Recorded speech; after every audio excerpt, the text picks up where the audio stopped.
The illusion of comfort zone. Let's talk. सभी लोग कहते हैं कि अगर आपको लाइफ में आगे बढ़ना है, अगर आपको लाइफ में कोई मुकाम हासिल करना है, तो अपने कंफर्ट जोन से बाहर आना पड़ेगा। आपने भी शायद ये बात सुनी होगी। बट यार, मेरे को लगता है कि ये एडवाइस ना पूरी तरह से सही नहीं है। वो कैसे? पहली बात तो इस वर्ड के अंदर ही प्रॉब्लम है। अ कंफर्ट जोन जो वर्ड है वो सुनाई ऐसा देता है कि जिसके अंदर हम बहुत ज़्यादा कंफर्टेबल हों। बट सोच के देखो, क्या ऐसा सच है? जो बंदा सुबह 6 बजे से लेके शाम के 7 बजे तक काम कर रहा है, क्या वो बंदा कंफर्टेबल है? बट अगर आप उससे भी देखोगे ना, तो वो भी बंदा अपने कंफर्ट जोन के अंदर है। ज़्यादातर लोगों को देख लो, सभी स्ट्रेस्ड हैं, एंग्जाइटी बहुत हो रखी है, but they are also in their comfort zone. Comfort zone का असली मतलब क्या है? मेरे ख्याल से कंफर्ट जोन का जो असली मतलब है ना, वो ये नहीं है कि इसमें लोग अच्छा फील करते हैं। वो ये है कि कंफर्ट जोन के अंदर आपको प्रिडिक्टेबिलिटी मिल जाती है। जो बंदे का एग्जांपल दिया, जो सुबह 6 से लेकर शाम के 7 बजे तक काम करता है, उसकी प्रिडिक्टेबिलिटी है। सुबह 5 बजे उठेगा, नहाएगा धोएगा, खाना खाएगा कि नहीं खाएगा पता नहीं, बट वो काम पे जा रहा है। सुबह उसको ट्रैफिक मिलेगी, बॉस तंग करेगा, शाम को बीवी तंग करेगी, प्रिडिक्टेबिलिटी है। You know the devil that you are dealing with. उसको ये पता है कि मेरे को कौन कौन सी तकलीफ़ें होंगी सुबह से लेकर शाम तक। और जो प्रिडिक्टेबल पेन होती है ना, वो अननोन पेन से ज़्यादा आसान होती है सहनी।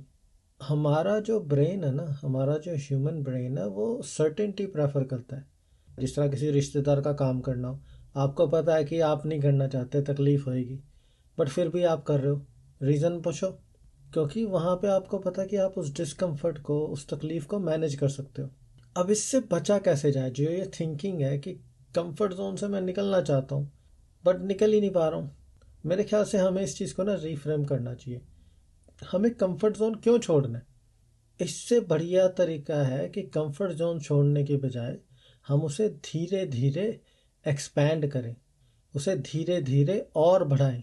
जो ग्रोथ होता है वो हमेशा ड्रामेटिक थोड़ी ना होता है। आप हर रोज़ कोई ना कोई चीज़ अपने अंदर इम्प्रूव कर रहे हो, उस चीज़ को भी तो ग्रोथ कहते हैं। अब छोटे से बच्चे का एग्जांपल देता हूँ। जब वो छोटा सा बच्चा ABCD लिखना सीखता है, उसको थोड़ी ना पता है कि आगे क्या करना है। उसको तो यही पता है कि बस माँ बाप कह रहे हैं ABCD सीख ले, तो वो सीख रहा है, and he is purely trying to please the parents.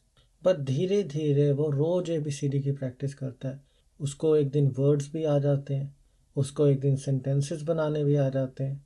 अब आप अपने आप को देखो, आपने भी किसी टाइम ABCD सीखी होगी, वर्ड सीखे, सेंटेंसेस सीखे, जीने का तरीका सीखा।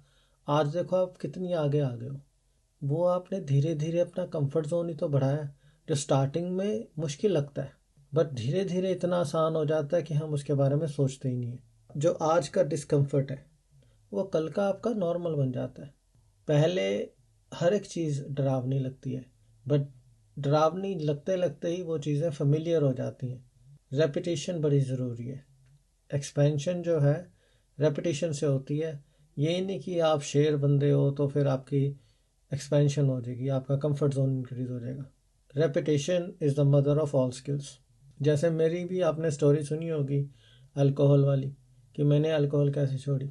ये नहीं था कि एक बार ही सोचा और छूट गई। होली होली 5 बोतलों से 4 बोतलों पे, 4 से 3, ऐसे ऐसे करके अल्टरनेटिव डेज पे फिर जाके छूटी। एकदम से तो कोई भी चीज़ नहीं होती। जो हैबिट्स हैं वो भी सडनली चेंज नहीं होती। मेरी हैबिट बन गई थी कि रोज़ पीनी पीनी है। और जो सोशल बिहेवियर है वो भी एकदम से नहीं सुधरता। अब मैं कहने को तो कह रहा हूँ कि हमें ऐसा करना चाहिए, वैसा करना चाहिए, लोगों को तंग नहीं करना चाहिए, अपनी आदतें थोड़ी सी सुधारनी चाहिए, बट सोशल बिहेवियर है यार, हमने बचपन से अब तक सीख रहे हैं वो बिहेवियर। एक ही दम थोड़ी ना छूट जाएगा, धीरे धीरे ही छूटेगा। जिस चीज़ को सीखने के लिए आपने 30 साल लगा दिए, और आपको कि मैं हफ्ते के अंदर छोड़ दूंगा। जो बंदा मोटा है, उसने मोटा होने के लिए कितने साल लगा दे। कंसिस्टेंटली आपको तगड़ा तगड़ा खाना खाना पड़ा है, तब जाके आप मोटे हो। अब इसे आपको कि मैं 2 दिन, हफ्ता या महीने 2 महीने जिम जाके पतला हो जाऊंगा, तो वो तो फिर इम्पॉसिबल सी बात हो जाएगी ना। जो चेंज ज़्यादा देर तक टिकता है ना, वो हमेशा स्लो ही होता है, वो फास्ट नहीं होता। और may be growth is not about jumping, may be growth is tolerating that uncertainty, कि यार मैं कर तो रहा हूँ, कल को होगा या नहीं होगा। वो अनसर्टेनिटी को टॉलरेट करने की क्षमता, शायद उसे ही ग्रोथ कहते हैं। शायद उसी से ही हमारी लाइफ आसान होती है। और जब ये आप ग्रो कर रहे हो, जैसे मैं अपने आप को ग्रो करने की कोशिश कर रहा हूँ ये यूट्यूब चैनल बना के, तो I am being kind to myself. अपने आप को कष्ट कुष्ट देने की ज़रूरत नहीं है कि यार ट्राई कर रहे हैं हो नहीं रहा। भाई ट्राई तो कर रहे हो, कई लोग तो करते ही नहीं है। अब सोचने वाली बात यह है कि क्या हम जो ये डिस्कम्फर्ट है उससे ज़्यादा डरते हैं, या फिर आगे क्या होगा अनप्रडिक्टेबिलिटी से ज़्यादा डरते हैं। Tell me in the comments below. Anyways, thanks for listening.